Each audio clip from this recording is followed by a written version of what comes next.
Anybody who slept with a bunch of women will tell you that it's not fun. So for all you guys out here that think like, hey, I'm gonna do this now and sleep with a whole bunch of women, man, it's just a headache.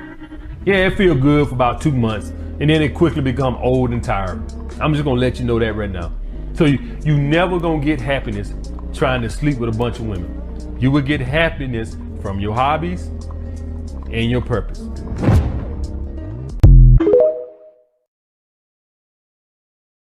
What's better, talking to your friends or talking to your woman about your emotions? I'm gonna just say this. I really wish I could sit up here and say, fellas, go talk to your girl, but don't do it.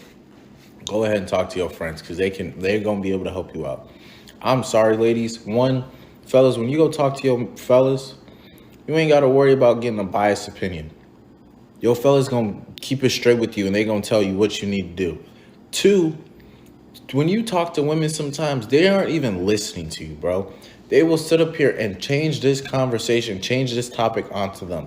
You'll sit up here and express something like, oh, I'm stressed. And then they'll turn the conversation into, what do you mean I'm stressing you out? Baby girl, this conversation has absolutely nothing to do with you. This is a feeling that I am having, I'm expressing, and now you're changing the conversation and making it about you. I'm sorry, some women are not capable of handling a man's problems, emotions, and the crazy part is some women don't even want to know a man's problem because they don't care.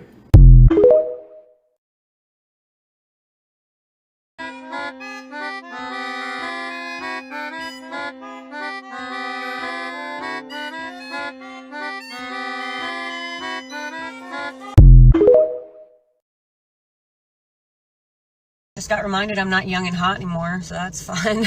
I came out of CVS, I went to go start my car and it wouldn't start, and I had to restart it and finally got it going. Point to that being, I had to go to O'Reilly's and I had the guy test me for a new battery, and he's like, yep, you need a new battery. I'm like, cool, let's get a new battery. So I go and I buy a new battery, and I'm like, you guys put it in, right? Because they've always put in a battery for me when I buy a new battery at O'Reilly's, my entire life. Always. They've always offered, can I come put that in your car for you? Not this time, no. Now I'm old, apparently. Do you know what girls are more scared of than losing a man they like?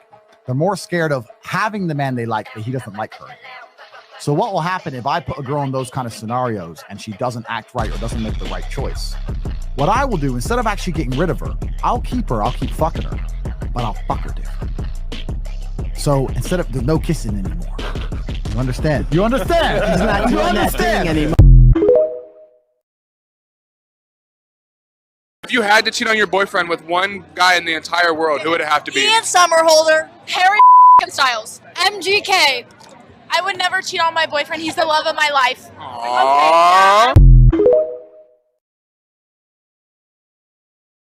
I was just saying hi. Oh, hi. How are you? Honestly, I'm just trying to work out. Okay. Bro, I'm not even laughing because she got rejected. I'm laughing because I don't think she understands the tone in that man's voice. That man healing. You hear that man heartbroken. That man going through some things he not trying to deal with it. You can hear it in his voice, bro. That is not a man who has a female. That's a man who's just going through something and he just not feeling it right now. that man in the gym to get better.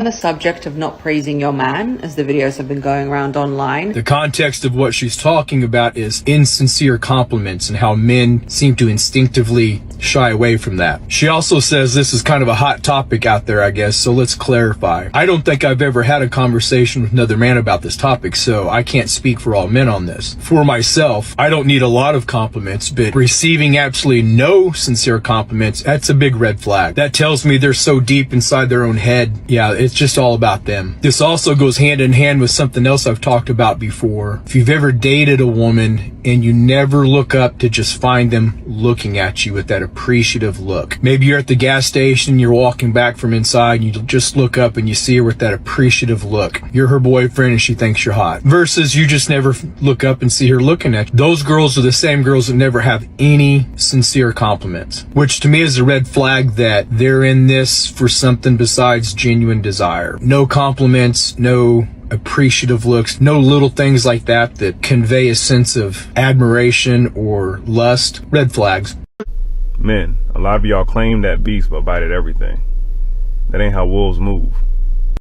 She'll choose success and muscles over emotional vulnerability every time. Women desire high-status men.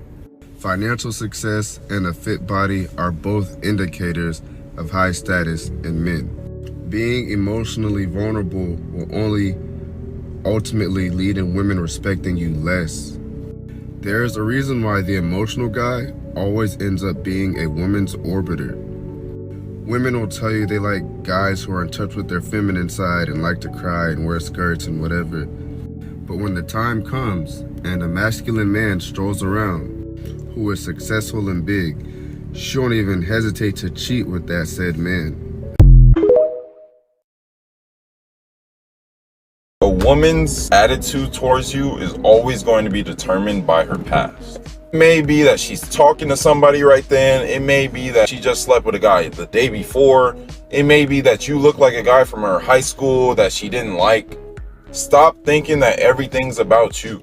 She rejects him because maybe she's celibate or she's dealing with some shit. She just got fucked the night before, whatever it is. She rejects him, right? The guy goes home thinking that it's about him. He internalizes that and he becomes insecure. And that insecurity shows up in his dates. It shows up when he pulls up on the next girl. And it's a feedback loop. The same shit keeps happening. So it's like, if the same shit keeps happening, the only way to counteract it is by understanding, is by being aware of what I'm saying right now, is that not everything is about you. There was a TikTok I saw. This girl was going, when you post a selfie to see if you still got it, she literally exposed you beta males, liking. She had like 1,000 likes on a selfie. You see how every guy acts?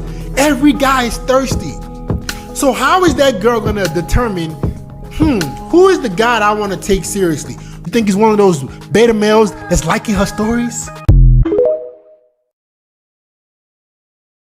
Guys typically don't break up with girls for crying. There's something else. No. He broke up with me because I think he was very insecure because he was such a good man. He thought I was cheating on him and I wasn't. Exactly. I knew something was. Oh my God. Yeah. Men don't break up with you. The truth always comes out. Men don't break up with women, bro. They rarely yes, do. They do. Men rarely initiate breakups with girls, and if they do, the girl did something terrible. Yep.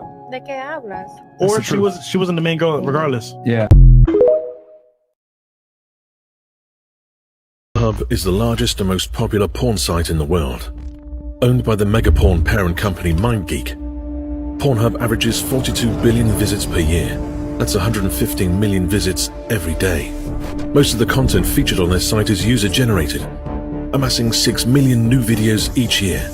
That would take 169 years to watch. Pornhub has become the global epicenter of internet pornography.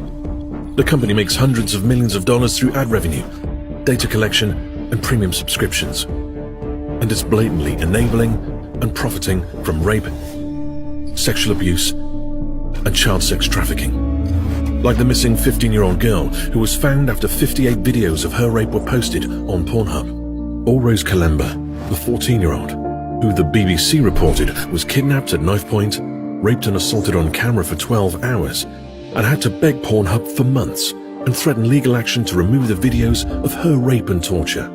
Or the images of a toddler being sexually abused, found through an investigation by the Sunday Times. Or the 22 women who were deceived and coerced by the producers of Girls Do Porn, a popular Pornhub partner channel, whose owners now face a federal indictment for child pornography, sex trafficking of a minor, sex trafficking, and sexual abuse. These examples only begin to scratch the surface of the sexual crimes found on Pornhub. According to the Internet Watch Foundation, in only 2 years, they processed and confirmed 118 cases of child rape and trafficking on Pornhub. These aren't models or actresses playing a role in a movie. These are real videos of women and children being sexually abused, violated, and traumatized.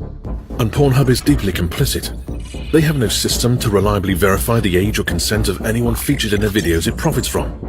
The largest porn site in the world makes it insanely easy for users to upload videos of real sexual violence, and in doing so, they forever memorialize the trauma of their victims, all for the profit and pleasure of Pornhub and its users. It's time to shut down Pornhub and hold them accountable for the rape, trafficking and sexual abuse that they enable and profit from.